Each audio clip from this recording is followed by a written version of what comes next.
তো স্টুডেন্টস, আজি আমি পঢ়িম লেসন নাম্বাৰ 10 মাছ ধৰা সঁজুলি। তোমালোকে সকলোৱে চাগৈ মাছ খাই ভাল পোৱা নহয় জানো? মাছ এবিধ অতি পুষ্টিকৰ আহাৰ।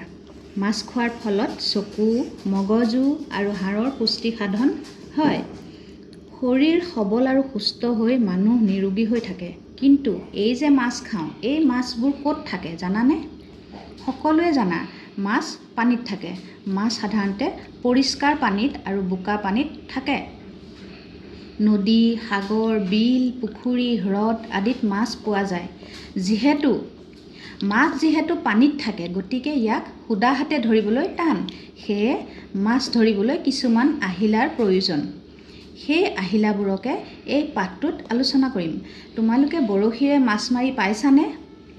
বৰশী এডাল দীঘল পাতল বাঁহত সূতা লগাই তাৰ আগত লোহাৰ কাঁইটীয়া জোং এটাত কেঁচু বা বৰলৰ টোপ বান্ধি নাইবা আন খোৱাবস্তু দি মাছ ধৰা হয়। আমাৰ অসমীয়া সমাজত মাছ ধৰিবলৈ বহুতো সঁজুলি আছে। সেইবোৰৰ বিষয়ে আলোচনা কৰোঁ আহা। খেৱালী জাল এখন গোলাকৃতিৰ জাল। ইয়াৰ কাষটো মুকুতাই কিছুমান জেপ তৈয়াৰ কৰি তাৰ ভিতৰত কিছুমান বিশেষ লোহাৰ গুঠি দিয়া হয়। জালখনৰ বিপৰীত মূৰত মাজতে এডাল দীঘল ৰছী থাকে। খেৱালী জালখন পানীলৈ এটা বিশেষ কৌশলেৰে দলিয়াই দিয়া হয়। এইখন দেখিছানে? এইখনকে কয় খেৱালী জাল। যিখন জাল এনেকৈ ওপৰত গুটিকৈ লোহাৰৰ গুটি এনেকৈ বান্ধি দিয়া থাকে, ফলত এইটো গধুৰ হৈ থাকে। তেনেকৈ বহুত এটা কৌশল কৰি পানীলৈ দূৰলৈ বিশেষ কৌশলেৰে দলিয়াই দিয়া হয়। আৰু মাছমৰীয়াজনে দীঘল ৰছীডাল পাৰৰ পৰা ধৰি থাকে। জালখন ঘূৰণীয়া হৈ পানীত পৰে। লগে লগে জালখনৰ আগত থকা লোহাৰ গুটিবোৰে ইয়াক পানীৰ তললৈ লৈ যায়। যিহেতু লোহাৰৰ গুটিখিনিয়ে গধুৰ কৰি দিয়ে, সেয়ে জালখন ওপৰত উপঙি নাথাকে, তললৈ গুচি যায়। তো বুজি পালা এতিয়া খেৱালী জাল। পিছতকৈ আমি ভালকৈ বুজি ল'ম। এতিয়া আহোঁ টঙি জাল। টঙি জাল এইখন ছবিত ওচৰৰ কাষৰ ছবিখনত দেখিবলৈ পাইছা। এইখনক কয়, এই ছবিখনত যিটো ছবি আছে এইখনক কয় টঙি জাল। চাৰিকোণীয়া আকৃতিৰ এখন জাল। ইয়াৰ চাৰিওটা কোণত চাৰিডাল ৰছী থাকে। যেনেকৈ এয়া দেখিছা, চাৰিটা কোণত চাৰিডাল ৰছী আছে আৰু ৰছীকেইডাল টানি ওপৰৰ ফালে দীঘল বাঁহত একেলগ কৰি বান্ধি দিয়া হয়। এইডাল বাঁহ দেখিছা, এই চাৰিটা কোণত ধুনীয়াকৈ বান্ধি এই বাঁহডালত ধুনীয়াকৈ ওলমাই ৰখা হয়। বাঁহডাল পাৰৰ পৰা পানীলৈ জালখন নমাই দিবৰ বাবে ব্যৱহাৰ কৰা হয়। মাছমৰীয়াই জালত মাছ পৰিছে বুলি অনুমান কৰিলেই টঙি জালখন বাঁহডালৰ সহায়ত পানীৰ পৰা তুলি আনে।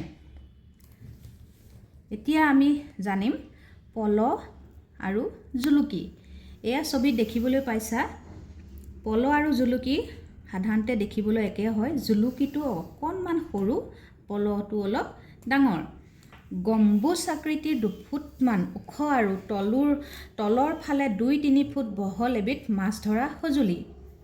ইয়াৰ ওপৰ ফালে প্ৰায় 6 ইঞ্চিমান এখন মুখ থাকে। যেনেদৰে এইটো দেখিছা, এইয়া ওপৰৰ এইটো 6 ইঞ্চিমান থাকে। 6 ইঞ্চিমান এইটো এটা ফুটা হয়।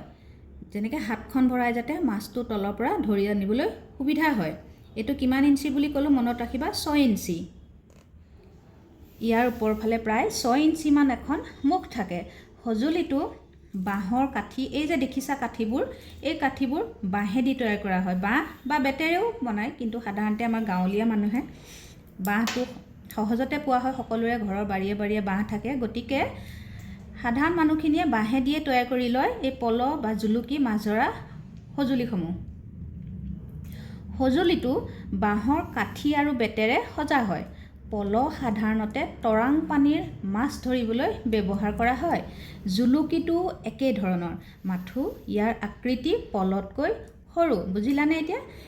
জুলুকিটো অলপ সৰু আৰু পলটো অকণমান ডাঙৰ থাকে আৰু 6 ইঞ্চিৰ এখন ওপৰত মুখ থাকে। আমি পল আৰু জুলুকি জানিলোঁ। এতিয়া আমি জানো আহা মাছ ধৰাৰ আন এটি সঁজুলি খোকা বা ঠুহা। খোকা বা ঠোহা, নামবিলাক আচৰিত নহয়নে? দীঘলীয়া এডাল গোটা বাঁহেৰে সজা মাছ ধৰা সঁজুলি। এইডাল দেখিছা নহয়? এডাল গোটা বাঁহ দেখিছা? বাঁহডাল সৰু সৰু কাঠিৰ হিচাপত তলৰ গাঁঠিলৈকে ফালি দিয়া হয়। যেনেকৈ গোটা বাঁহডাল ঠাহি ঠাহি সৰু সৰুকৈ কাঠিবিলাক মিহি মিহিকৈ এইটো গাঁঠি দিয়ে। তো আৰু এই কাঠিবোৰ ৰছী বা বেতৰ সহায়ত, এই যে কাঠিবোৰ বনাই ল'লে তাৰপিছত কি কৰিব? গুঠিব লাগিব নহয়, নহ'বাতো ফাল খাই থাকিব। তো বেতৰ সহায়ত, বেতটোতো পাতলকৈ এইটো গাঁঠিব পাৰি। তো ৰছী বা বেতৰ সহায়ত গুঠি মুখখন মেলি দিয়া হয়। এইটো বান্ধোনটো দেখিছা নহয়? এইদৰে সন্মুখভাগ এনেকৈ গুঠি দিয়ে যাতে এই কাঠিবিলাক মেল খাই নাযায়।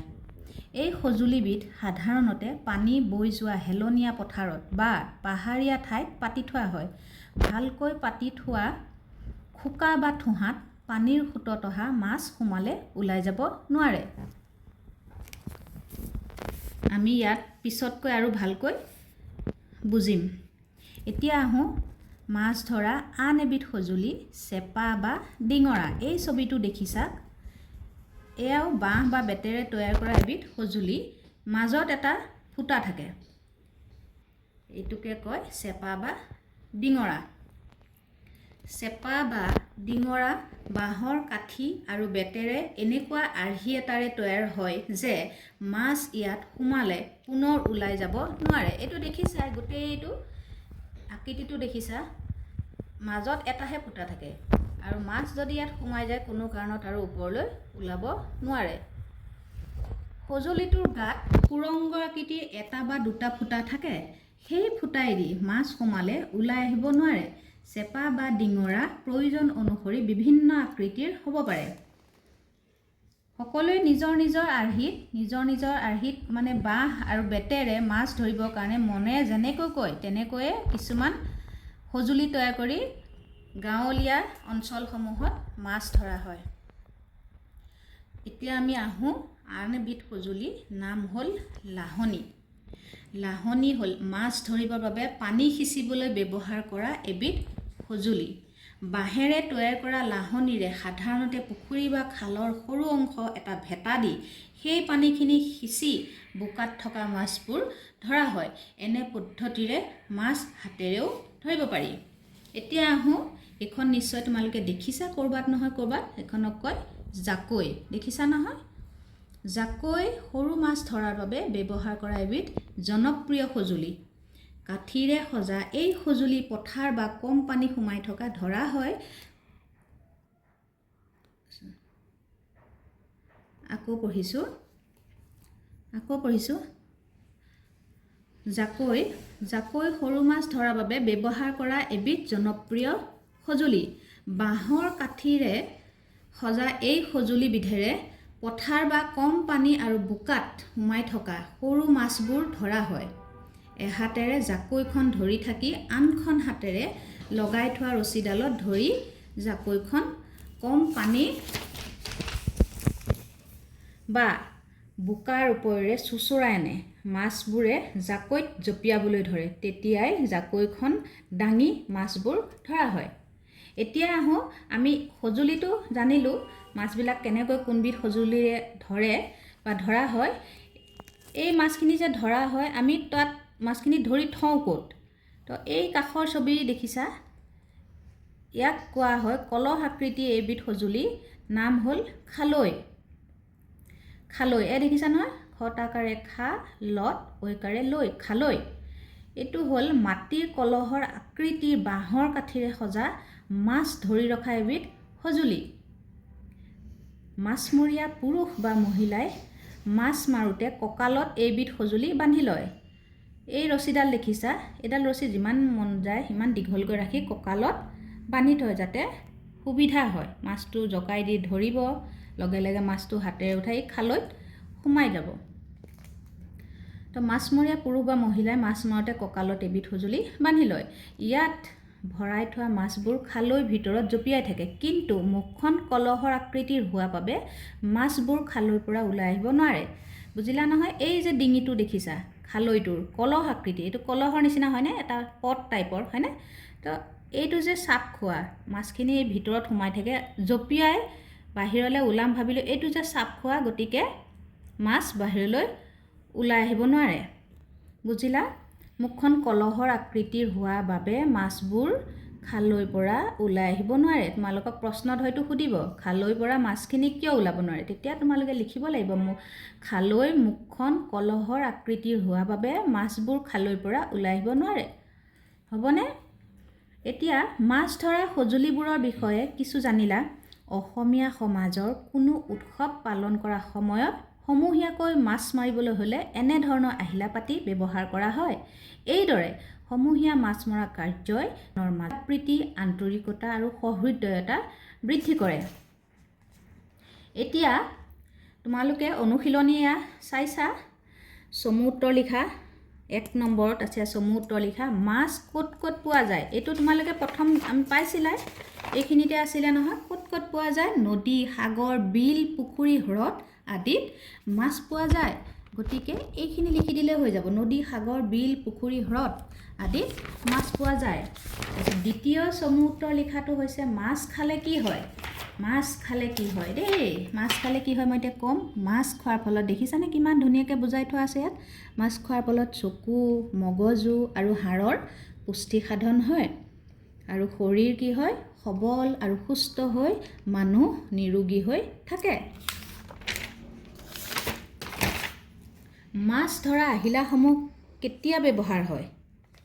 মাছ ধৰা আহিলাসমূহ যেতিয়া আমি মাছ অসমীয়া সমাজৰ কোনো উৎসৱ পালন কৰাৰ সময়ত সমূহীয়াকৈ মাছ মাৰিবলৈ সাধাৰণতে এই আহিলাসমূহ ব্যৱহাৰ কৰা হয়। খেৱালি জালৰ আকৃতি কেনেকুৱা? খেৱালি জালৰ বিষয়ে আমি পঢ়িছিলোঁ। খেৱালি জাল হ'ল এইখন, এই ছবিখনত দেখিছা নহয়। তো ইয়াত ধুনীয়াকৈ লিখা আছে খেৱালি জাল কেনেকুৱা, এখন গোলাকৃতিৰ জাল হয়নে, গোল এয়া দেখিছা।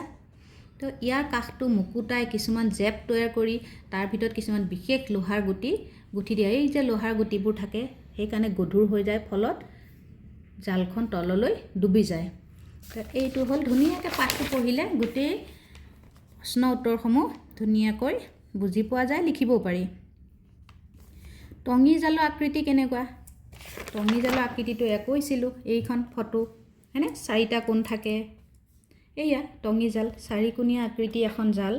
ইয়াৰ 4টা কোণত দেখিছা, 4টা কোণত 4ডাল ৰছী থাকে আৰু ৰছীকেইডাল টানি ওপৰৰ ফালে এইডাল বাঁহত ৰছীকেইডাল, এইডালটো কিবা এডালত বান্ধিব লাগিব, এইডাল বাঁহ ধুনীয়াকৈ বান্ধা থাকে।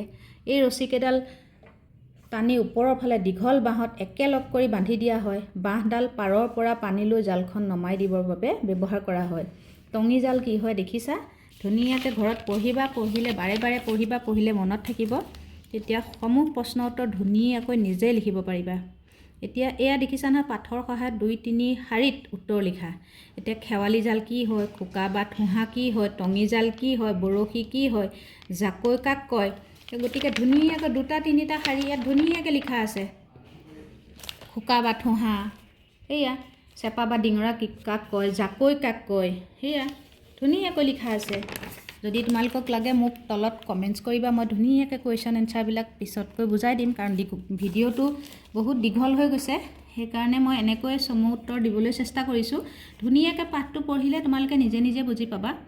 এয়া চোৱা, শুদ্ধ উত্তৰটো টিক চিন দিয়া, মানে শুদ্ধ চিন দেখিছা নহয়, এয়া শুদ্ধ চিনডাল দি আছে। শুদ্ধ কোনটো হয় তাত শুদ্ধ চিন দিব দিছে। এইটো চোৱা, খালৈ মাছ মাৰোঁতে কঁকালত বান্ধি লয়, সেইটো হয়নে নহয় বাৰু? মইতো কৈছিলোঁ সুবিধা হয় ন, কঁকালত বান্ধি লয় খালৈটো হয়নে, জাকৈ দি মাছ ধৰে, তো কঁকালত বান্ধি লৈ মাছটো লগে লগে তাতেই থয়, নহবাতো পাৰত থ'লে আকৌ পাৰলৈ দৌৰিব লাগিব, সেইকাৰণে কঁকালত বান্ধি লয়। এইটো হ'ল শুদ্ধ চিন, মানে এইটো হ'ল শুদ্ধ, খালৈ মাছ ধৰোঁতে কঁকালত বান্ধি লয় হয়, মানে ৰাইট, শুদ্ধ চিন। জাকৈৰে ডাঙৰ ডাঙৰ মাছ ধৰে, এইটো শুদ্ধ জানো? এইটোতো ভুল হয়। জাকৈৰে কি কৰে, সৰু সৰু মাছ ধৰে। মই জাকৈটো যদি দেখাই দিওঁ তোমালোকে কওঁতে দেখিবা, চোৱা চোৱা, জাকৈ সৰু মাছ ধৰাৰ বাবে দেখিছানে, জাকৈ সৰু মাছ ধৰাৰ বাবে। গতিকে মই সেইকাৰণে কৈছোঁ তোমালোকে পাঠটো বাৰে বাৰে পঢ়িবা, বাৰে বাৰে পঢ়িবা, পঢ়িলে কি হয় তোমালোকৰ মনত ৰখিব, কুৱেশ্যন এনচাৰবোৰ কৰোঁতে বুজোতে সুবিধা হ'ব। বুজি পালা এতিয়া? গতিকে এইটো হ'ব ভুল, এইটো শুদ্ধটোত চিন দিব দিছে, এইটো শুদ্ধ নহয়, এইটো ভুল হয়। ডিঙৰাত মাছ সোমালে ওলাই যাব পাৰে নে নোৱাৰে কোৱা? ডিঙৰাত মাছ সোমালে ওলাই যাব নোৱাৰে, হয়নে? এইটো শুদ্ধ কথা। এবাৰ যদি সোমাই যায়, কাৰণ ডিঙৰাটো এটা ফুটা থাকে, তাত যদি সোমাই যায় মাছটো ওলাব নোৱাৰে, আমি পঢ়িছিলোঁ, হয়নে? এইটো হ'ল শুদ্ধ। পলতকৈ জুলুকি সৰু, এইটো হ'ল শুদ্ধ। পলটো অলপ ডাঙৰ, জুলুকিটো সৰু। বৰশীৰে মাছ নামাৰে, বৰশীৰে মাছ মাৰে, এইটো নামাৰেটো ভুল হৈছে, হয়নে? গতিকে এইটো ৰাইট চিন হ'ব, হয়নে? ক অংশৰ লগত খ অংশ আস্তানি মিলোৱা। এইখিনি তোমালোকে পঢ়িবা ধুনীয়াকৈ, একেবাৰে সহজ, ধুনীয়াকৈ এয়া ধুনীয়াকৈ মাছবোৰে জাকৈত জঁপিয়াবলৈ ধৰে। এইবিলাক যেনেকৈ তোমালোকে পাঠটো পঢ়িবা ধুনীয়াকৈ কৰিব পাৰিবা। সেই ফুটাই দি মাছ সোমালে ওলাই আহিব নোৱাৰে। দেখিছা নহয়, ইয়াৰ ওপৰ ফালে প্ৰায় 6 ইঞ্চি মানে সন্মুখ থাকে। এয়া একেবাৰে সহজ, সন্ধি ভাঙা। এইখিনি গ্ৰামাৰখিনি তোমালোকে কৰি ল'বা। এইখিনি আমি জানি লওঁ আহা। এয়া ছবিখন চোৱাচোন, সমূহীয়া মাছ ধৰা। এয়া গোটেই ৰাইজ মিলি পেলাই, গাঁৱলীয়া সমাজত ৰাইজ মিলি এইবিলাক পল দেখিছানে? পল মাৰিছে, জুলুকি, জাকৈ, এয়া দেখিছা, এইখন কি জাল বুলি কয়, এইখন কি জাল কয়, টঙি জাল, হয়নে? তো গতিকে সেনেকুৱা পঢ়িবা। এইটো সদায় পঢ়িব লাগে, জানি লওঁ আহা। অসম নদীমাতৃক দেশ। বহু নদ নদী, উপনদী, বিল আদিৰে অসমৰ ভৌগোলিক অৱস্থা পৰিপূৰ্ণ। বছৰি সকলো নদী, বিল, খালত পানী উপচি থাকে। সেয়ে অসমৰ প্ৰায় সকলো নদী, উপনদী আদিত জলজ জীৱৰ বাসস্থান। মাছ আমাৰ অসমীয়া সংস্কৃতিত এক অবিচ্ছেদ্য অংগ। ইয়াক বাদ দি অসমৰ কোনো সংস্কৃতিয়ে পূৰ্ণতা নাপায়। বিভিন্ন উৎসৱ পাৰ্বণ আদিত অসমীয়া লোকে অতীতৰে পৰা সামূহিকভাৱে মাছ মাৰি আনন্দ উপভোগ কৰে। এনে মাছ মৰা পৰম্পৰা থকা বাবে মাছ মৰাৰ কাৰণে বিভিন্ন সঁজুলি নিজে নিজে সাজি লয়। বাঁহ অসমত প্ৰচুৰ পৰিমাণে পোৱা যায়, গতিকে এনে সামগ্ৰী সাজি লওঁতে নিজৰ সূক্ষ্ম কলা কৌশল আদিও প্ৰকাশ পায়। অসম থলুৱা সামগ্ৰীৰে চহকী দেশ। এই সমূহীয়া মাছ মৰা কাৰ্যত ইজনে সিজনৰ প্ৰতি মৰম, চেনেহ, আন্তৰিকতা, ভ্ৰাতৃত্ববোধ, অৰ্থনৈতিক স্বাৱলম্বিতা আদিৰ বিকাশ কৰে। গতিকে এইখিনিতে আমি পাঠটো আজিৰ এইটো শেষ কৰোঁ। মাছ ধৰা সঁজুলি।